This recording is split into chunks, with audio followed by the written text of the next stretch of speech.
Today marks 4 years to the day Ahmaud Arbery was killed in the Satilla Shores neighborhood in Brunswick. His murder garnered national and international attention. Arbery's killers were sentenced to life in prison back in 2022, but the case against former Brunswick District Attorney Jackie Johnson has stalled. Johnson is accused of using her office, her authority, to protect the McMichaels.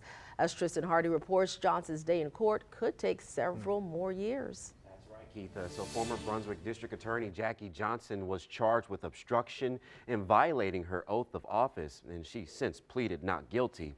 The Office of the Attorney General say they never stopped fighting for Ahmaud Arbery and his family.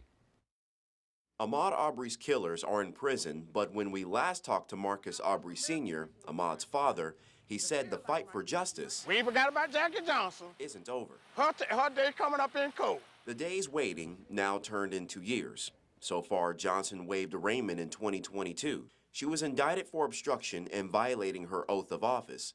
Johnson recused herself involving the murder of Arbery. She's pleaded not guilty, while the Office of the Attorney General say they're fully prepared to present their case.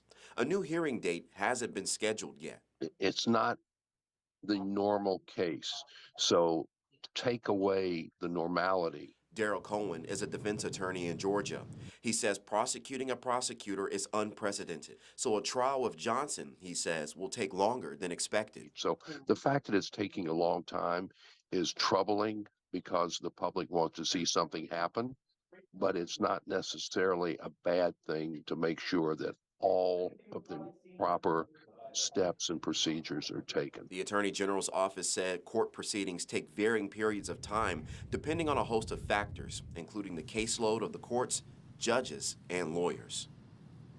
Again, no new hearing dates have been scheduled yet, and legal experts say it could take years before we see a trial date. It's possible Johnson could face a jury. I'm Tristan Hardy, First Coast News, on your side.